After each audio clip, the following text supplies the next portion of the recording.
विद्यार्थी मित्रांनो, स्वागत आहे तुमचं आजच्या सेशनमध्ये. आपण एक्सरसाइज 1.5 बघतोय आणि लास्ट सेशनला आपण त्याच्यामध्ये सेकंड ऑर्डर डेरिव्हेटिव्ह्ज बघितले होते, ज्याच्यामध्ये मी तुम्हाला सिंपल फंक्शन बघितलं होतं, लॉगॅरिथमिक बघितलं होतं आणि पॅरामेट्रिकचे पण आपण एक्झाम्पल बघितले होते. ओके, आता ह्या सेशनला आपण त्याच टाईपमधले काही एक्झाम्पल्स कंटिन्यू करूया. फक्त थोडा क्वेश्चन वेगळा असेल, म्हणजे फाइंड d2y/dx² असं न विचारता d2y/dx²च काढायचं आहे, पण आपल्याला काहीतरी प्रूव्ह करायचं आहे. सो प्रूफ आपल्याला बोर्डाच्या पेपरला 4 मार्काला येतात. ओके, आणि ते हायर ऑर्डर डेरिव्हेटिव्हवरचे असतात फॉर 4 मार्क्स प्रूफ. सो बघूया मग 1 by 1. So suppose we have a question. बघा question. Suppose if y is equal to e⁻m tan inverse x, then show that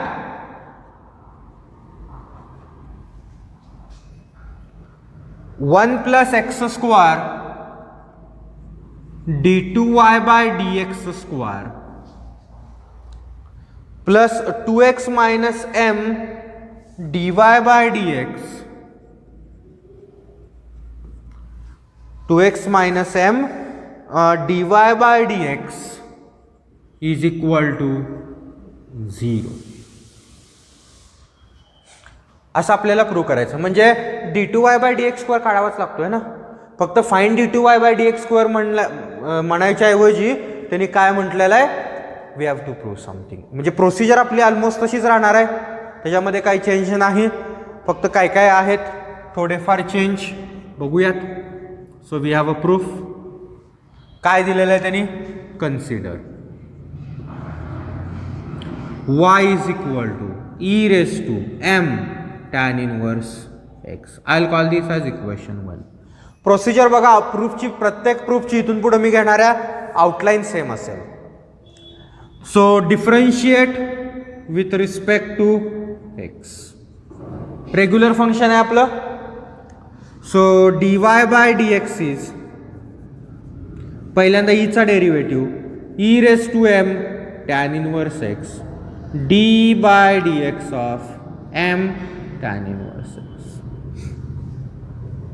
So what I have, dy/dx is e⁻m tan inverse x, m tan inverse x चा derivative m into 1/1 plus x². So काय मिळालं, dy/dx is m e⁻m tan inverse x over 1 plus x². I'll call this as equation 2. आता इथे एक गोष्ट लक्षात ठेवायची, आपल्याला d2y/dx² काढायचं आहे ना. तुम्ही जर डायरेक्ट dy/dx ला as it is again differentiate म्हटलं तर इथं d2y/dx² मिळेल, पण इथं u/v वापरावा लागतो. आणि शक्यतो मी सुरुवातीपासून सांगतोय की u/v शक्यतो टाळायचा, शक्यतो u/v टाळायचा. ऑप्शनच नसेल आपल्याला तर आपल्याला काय करू शकत नाही, u/v घ्यावाच लागतो. पण जर u/v च्या ऐवजी u/v वापरता आला तर ते बेटर आहे, कारण u/v ला खालचा स्क्वेअर वरती, परत त्या ॲडजस्टमेंट स्टेप वाढतात, आन्सर चुकत नाही, स्टेप वाढतात. मग मी तर काय करणार, आणि सगळ्या प्रूफमध्ये मी हेच करणार, डिनॉमिनेटर मी ठेवणार नाही राईट हँड साईडला कधी, डिनॉमिनेटर मल्टी इकडे घेऊन जाणार. कारण मग u/v is always better than u/v, कॅल्क्युलेशनसाठी पण आणि प्रूफच्या दृष्टीनं पण. कमी स्टेपमध्ये आणि एकदम इझिली प्रूफ मिळतं. सो मी 1/x² लेफ्ट हँड साईडला आणतो. So I have 1 plus x² dy/dx is m e⁻m tan inverse x. आता इथं आणखीन एक सबस्टिट्यूशन आपण करू शकतो, that e⁻m tan inverse x can be substituted by y from equation 1. Right. So जे मला शक्य आहे ते मी सबस्टिट्यूट करून घेतो. म्हणजे माझा डेरिव्हेटिव्ह काढायचा त्रास थोडा कमी होतो. So from 1 e⁻m tan inverse x ला मी काय केलं, y सबस्टिट्यूट. घ्या आता derivative. So again differentiate with respect to x. आता इथं u इंटू v येईल.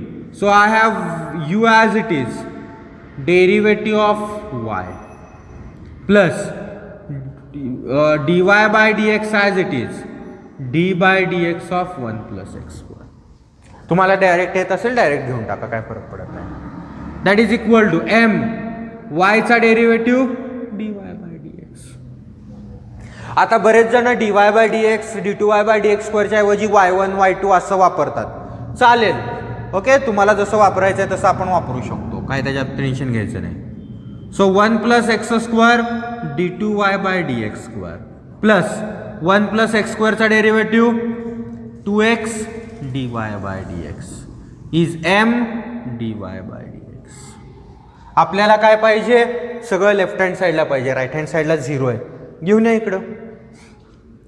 So 1 plus x square d2y by dx square is plus left hand साईडला घ्यायचं आहे ना आपल्याला, 2x dy बाय dx आणि तो इकडं आला minus m dy by dx is equal to c.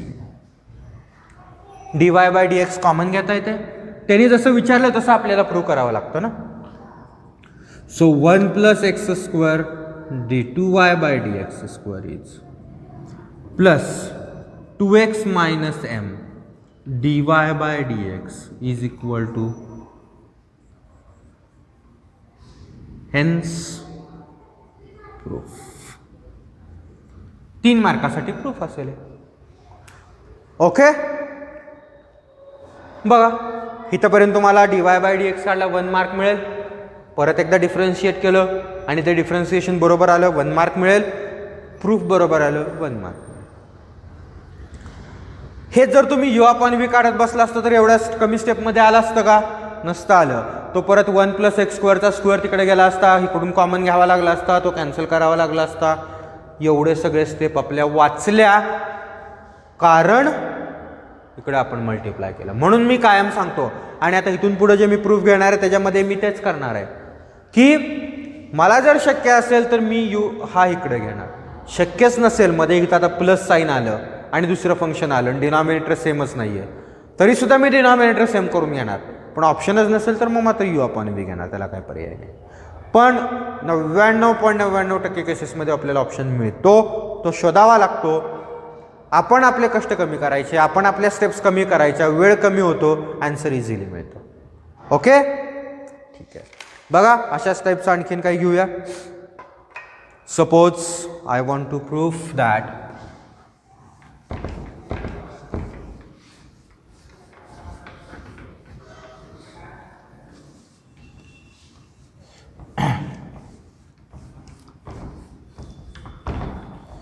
so suppose I have, if y is equal to x plus tan x, then show that cos square x d2y by dx square minus 2y plus 2x is equal to 0.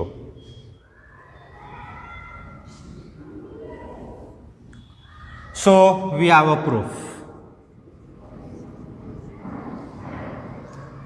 दिलेलं function पहिल्यांदा घ्या, consider same pattern आपला, same outline, कुठेही change नाही करायचं. y is equal to x plus tan x, म्हणा equation 1. घ्या derivative, differentiate with respect to x.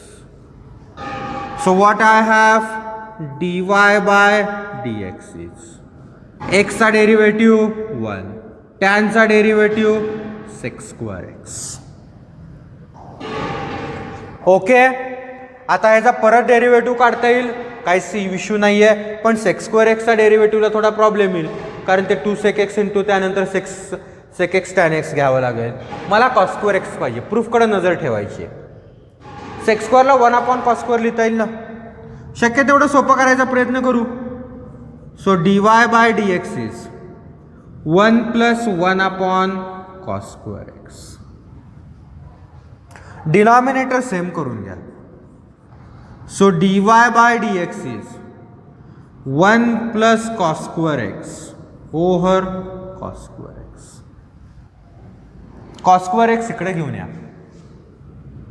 Cos square x dy by dx is equal to 1 + cos square x. हे का केलं मी, कारण मला cos square x dy by dx मिळाले ना, तिथून डायरेक्ट डेरिव्हेटिव्ह घेतला की ही टर्म मिळते. पुढच्या ॲडजस्टमेंट आपण जशा असतील तशा बघूया. Now I differentiate it one more time. So again differentiate with respect to x. मी डिनॉमिनेटर इथं पण ठेवला नाही.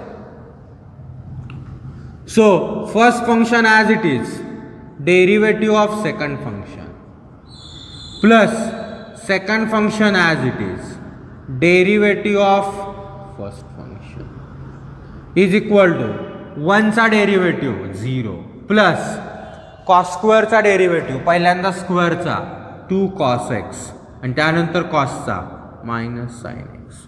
डायरेक्ट घेतले असतील तर डायरेक्ट घ्यायचे. आता आपली तेवढी प्रॅक्टिस झाली आहे.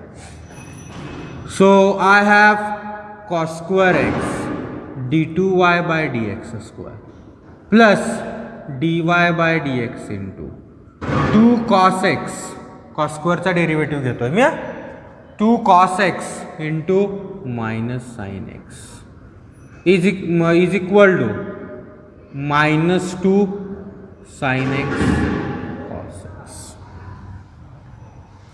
So what I get is cos square x d2y by dx square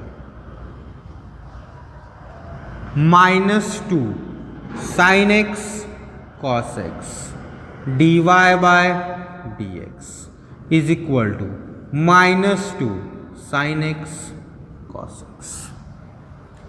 आपल्याला काय काय पाहिजे बघा. आपल्याला असं पाहिजे -2y + 2x, कारण पहिली टर्म तर मला मिळाली आहे. आता पुढच्या फक्त त्याप्रमाणे ॲडजस्ट करायच्या. आता -2y + 2x असं पाहिजे. आता y म्हणजे काय आहे, x + tan x. आणि आता तशी टर्म कुठं आपल्याला मिळते का बघायची. जर तुम्हाला पाहिजे असेल तर ते -2 पलीकडे घेऊन जावा, कारण dy बाय dx पण आहे ना, ते पण नको आहे आपल्याला. सो जे नको आहे मग मी सगळं पहिल्यांदा पलीकडे घेऊन जातो, ॲडजस्टमेंट करू आणि मग आपल्याला काय काय जशा टर्म्स पाहिजेत त्या पद्धतीनं आपण ते ॲडजस्ट करू. ओके, बघा मग मी काय करतो. I have cos square x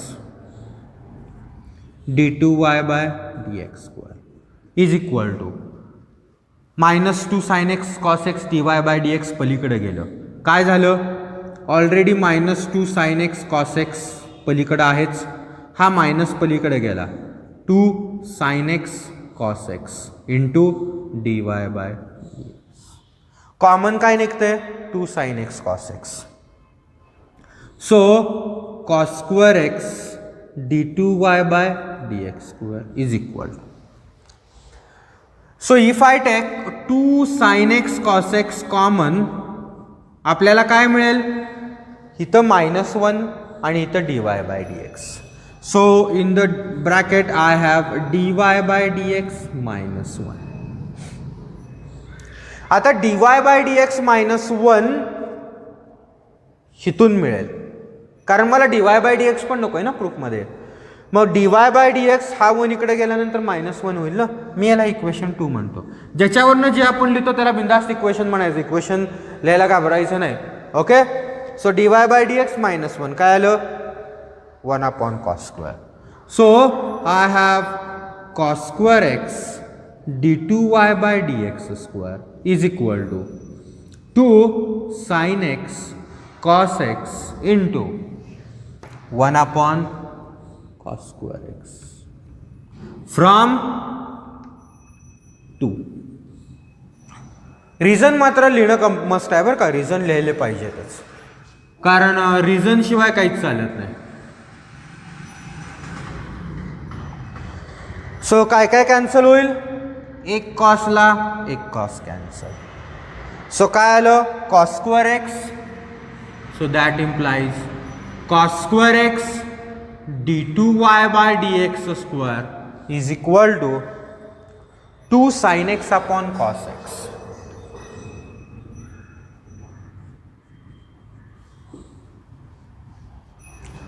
now what is sin x upon cos x? tan x. कारण आपलं अजून आन्सर आलं नाही, आपल्याला y आणि x दोन्ही आणायचे. So what is sin x upon cos x?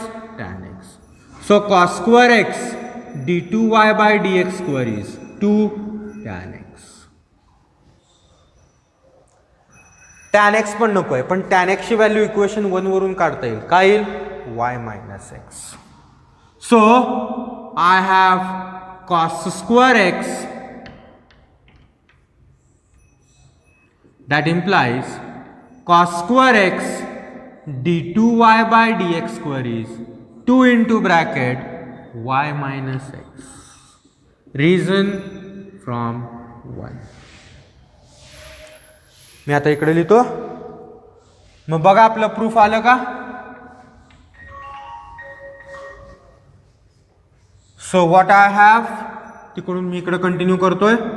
I have cos square x d2y by dx square is equal to 2y minus 2x. 2 ने आतमध्ये मल्टिप्लाय केलं. आपल्याला लेफ्ट हँड साईडला पाहिजे, सो लेफ्ट हँड साईडला घेऊन येऊ. So cos square x d2y by dx square minus 2y plus 2x is equal to 0 and hence your proof. ओके, सो अशा पद्धतीने आपण प्रूव्ह करणार.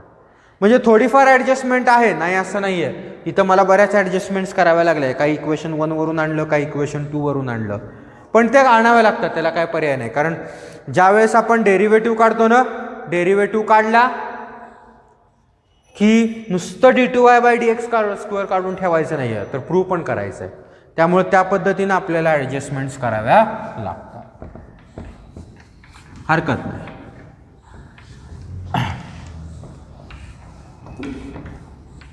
बघूया त्याच टाईपचे आणखीन एक्झाम्पल्स. अशाच प्रूफ आहेत ज्याच्यामध्ये आपल्याला काय काय ॲडजस्टमेंट्स कराव्या लागत आहेत. So suppose I have now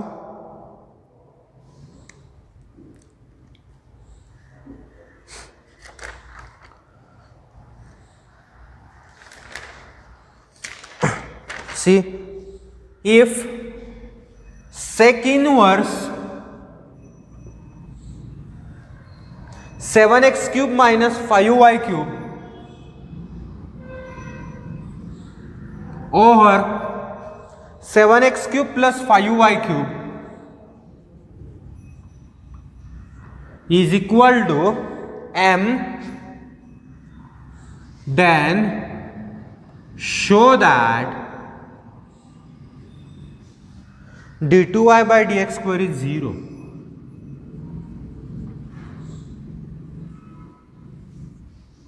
काय प्रूव्ह करायचं आहे, सेकंड ऑर्डर डेरिव्हेटिव्ह 0 येतो हे प्रूव्ह करायचं आहे. सो फार काय अवघड, रेग्युलर आपल्याला d2y by dx स्क्वेअर काढायचं आहे, काढून बघूया. So we have a proof. So consider काय दिलंय, sec inverse 7x cube minus 5y cube over 7x cube plus 5y cube is equal to m. आता अशा टाईपचा प्रॉब्लेम आपण सोडवलेला आहे dy by dx मध्ये. काय करतो, सेक इनवर्सचा डेरिव्हेटिव्ह घ्यायचा नाही, सेक इनवर्स इकडे पाठवायचं. काय जातं पलीकडे गेल्यानंतर, सेक m. So I have 7x cube minus 5y cube over 7x cube plus 5y cube is equal to sec m. Sec इनवर्सचा डेरिव्हेटिव्ह काढत बसला तर आपल्याला भरपूर वेळ लागेल. परत इथं हे पलीकडे पाठवा, u अपॉन v पण घ्यायचं नाही लगेच. 7x cube minus 5y cube is secam into 7x cube plus 5y cube. सेकमने आतमध्ये मल्टिप्लाय करा. बघा आठवते का प्रॉब्लेम हा. 7x cube minus 5y cube is 7x cube sec m plus 5y cube sec m. Same terms एकत्र घ्या. काय करूया, y ची टर्म इकडे घेऊया आणि x क्यूबची टर्म पलीकडे घेऊया. So what I get, minus 5y cube हा पण इकडे आला, minus 5y cube sec m is equal to 7x cube sec m minus 7x cube. काय केलं, ही टर्म प्लस आहे ती इकडे आल्यावर मायनस झाली, ही प्लस आहे ती पलीकडे गेल्यावर मायनस झाली. लेफ्ट हँड साईडला काय होतंय, 5y क्यूब कॉमन येते. मायनस घ्यायचा असेल मायनस घ्या, नसेल घ्यायचा ॲज इट इज ठेवला तरी चालेल. सो मी 5y क्यूब कॉमन घेतो. आतमध्ये काय राहिलं, इथं -1 इथं minus sec m, -1 minus sec m is equal to इकडून 7x क्यूब कॉमन घ्या. आतमध्ये काय राहिलं, सेकम -1. हा -1 मायनस सेकम पलीकडे जावा. मी मायनस पण काढून टाकला, उगीच मायनस तर कशाला ठेवायचा. 7x cube into sec m -1 upon -1 minus sec m. आता हा जो ब्रॅकेट दिसतोय हा ब्रॅकेट सगळा कॉन्स्टंट आहे ना. सेकम कॉन्स्टंट आहे, 1 कॉन्स्टंट आहे, -1 कॉन्स्टंट आहे, सेकम कॉन्स्टंट आहे. सो हा जो अख्खा ब्रॅकेट आहे ह्याच्याऐवजी मी काय करतो, 5y cube is equal to a into 7x cube, where since a is equal to secam -1 or -1 minus secam. आपल्याला सोपं जावं म्हणून इथून a ची व्हॅल्यू काढून घेऊ. पुढं कुठं लागली तर 5y cube over 7x cube. मी व्हॅल्यू काढून ठेवली आहे. हां ओके. नाव ह्याचा डेरिव्हेटिव्ह घ्यायचा, ह्याची फक्त मी व्हॅल्यू काढून ठेवली आहे. So differentiate with respect to x. आत्ता मी डेरिव्हेटिव्ह घेतला. घ्या 5y क्यूबचा derivative 15y² dy/dx is equal to, बरोबर आहे, y क्यूबचा 3y² आणि yचा dy/dx. ए तसाच 7x क्यूबचा 21x². परत आणखीन एकदा डेरिव्हेटिव्ह घ्यायला काय प्रॉब्लेम नाही ना. So again differentiate with respect to x. So what I have, 30y. आता इथं व्यवस्थित काळजी घ्यायची. मी तुम्हाला जर डायरेक्ट नसेल कळत तर मी काय करतो, 15 तसंच ठेवतो. y² इंटू dy/dx ह्याचा डेरिव्हेटिव्ह घ्यायचा आहे. म्हणजे कुठला फॉर्म्युला येणार, u इंटू व्ही. नाहीतर गडबडीत ह्याचा डेरिव्हेटिव्ह ह्याचा डेरिव्हेटिव्ह असं एका स्टेपमध्ये उरकू, तसं नसतं करायचं. Okay, u into v. So मी आधी लिहितो, एक स्टेप वाढली तर वाढू द्या. y² into d/dx of dy/dx plus dy/dx into d/dx of y². कुठेही गडबड करायची नाही, इकडे एकच फंक्शन आहे. So that is equal to, मी हे तसाच ठेवतो. 21x² चा डेरिव्हेटिव्ह 42x. डेरिव्हेटिव्ह्ज घ्या 15 y² d2y/dx² प्लस y² चा डेरिव्हेटिव्ह 2y dy/dx ह्याचा डेरिव्हेटिव्ह इंटू हा dy/dx तसाच. स्टेप बघा लक्षात येत आहेत का मी काय म्हणतोय ते. y² चा डेरिव्हेटिव्ह 2y dy/dx, हा dy/dx तसाच is equal to a into 42x. Okay, मी या साईडला लिहू. एक स्टेप लिहिता येईल आणखीन आणि मग आपण चेंज करू. सो आतमध्ये मल्टिप्लाय करा. आय हॅव 15 किंवा मी 15ने पलीकडे डिवाइड करतो कारण नसताना परत 15 तर इकडे कशाला. So I have y square d2y by dx square plus 2y dy by dx into dy by dx is dy by dx चा square. Then is equal to 15 नी पलीकडे डिवाइड करा a into 42 bye 15x. Okay, आता इथून पुढे आपल्याला फक्त d2y by dx square पिक्चरमध्ये राहिलं पाहिजे, बाकी कोण नकोय.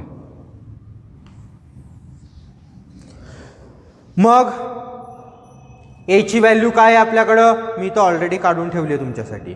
That is 5y cube over 7x cube. ती पण टाकावी लागेल कारण a आपण घेतलाय. आणि त्यानंतर इथं 2y into dy by dx चा स्क्वेअर मिळाला आहे. सो तुम्हाला इथं dy बाय dx ची पण व्हॅल्यू टाकावी लागेल. मी इथं इक्वेशन नंबर 2 म्हणतो कारण जे नको आहे ना ते सगळं आपल्याला सबस्टिट्यूट करावं लागतं, त्याला काय पर्याय नाही आहे शेवटी. So what I have is y square d2y by dx square is equal to, पलीकडे पाठवून देऊया आपण सगळं. a 42 by 15x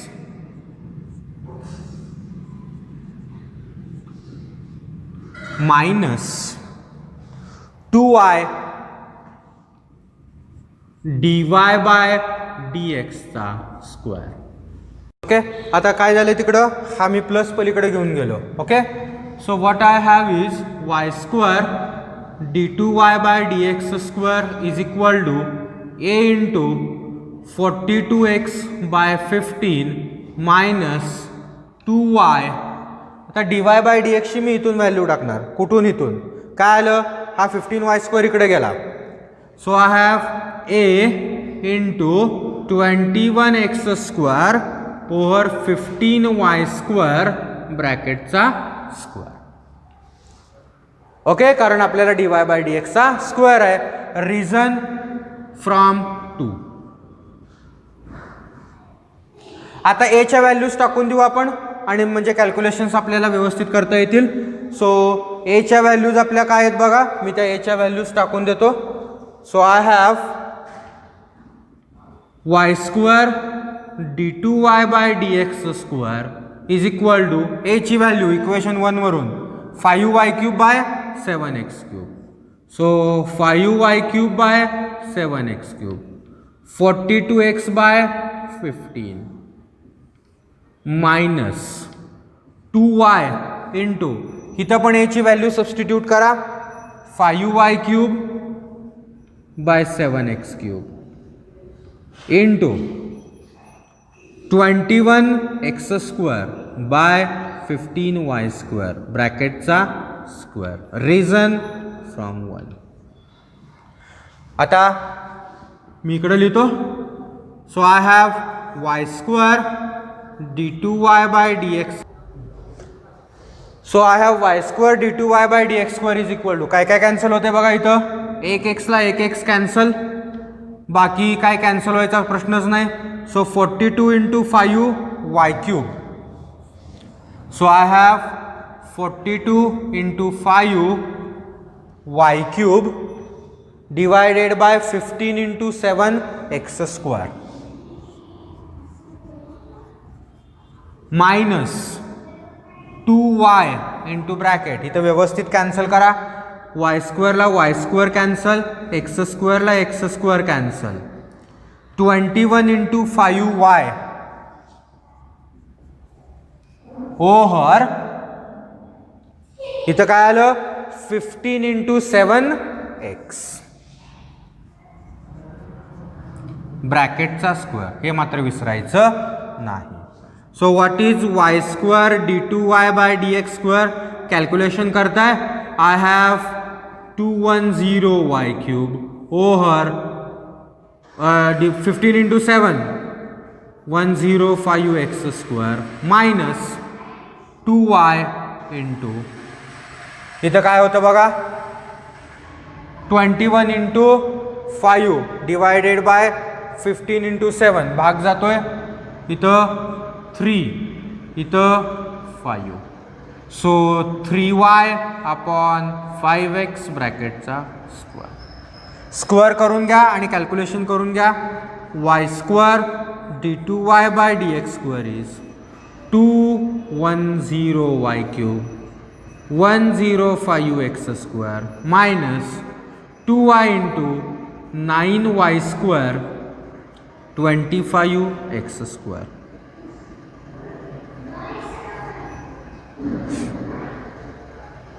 काय केलं मी?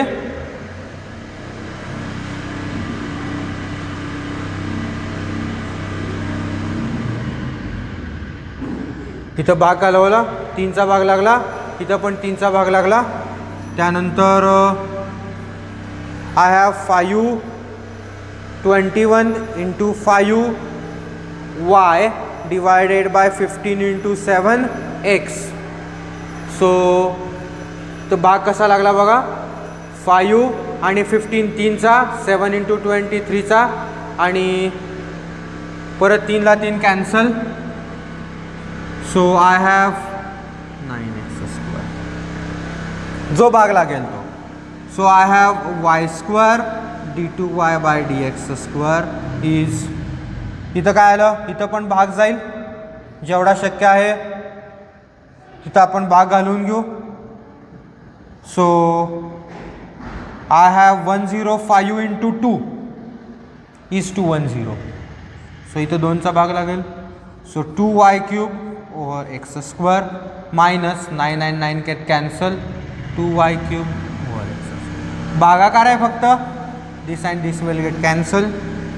So y² d2y by dx² is 0. That implies d2y by dx² is, y² नी पलीकडे गेलं.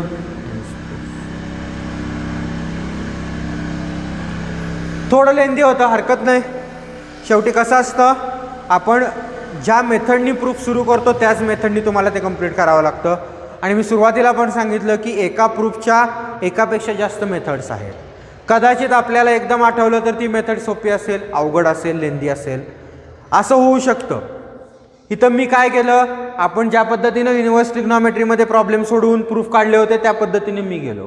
कदाचित काही जण काय करतील, हा सेक इन्व्हर्स एम इकडं आणतील, u अपॉन v वापरतील. कदाचित तिथून ते सोपं पण जाईल किंवा अजून याच्यापेक्षा अवघड पण जाईल. म्हणजे एका प्रॉब्लेमला एकापेक्षा जास्त मेथड्स असू शकतात. एक प्रूफ एकापेक्षा जास्त मेथडनी सॉल्व्ह होतं. काही वेळेस एखादी मेथड लेंदी होती, काही वेळेस एखादी मेथड शॉर्ट होती. पण जी शॉर्ट आहे तीच तुम्ही लक्षात ठेवली, पेपरमध्ये ऐन वेळेस ती आठवलीच नाही तर.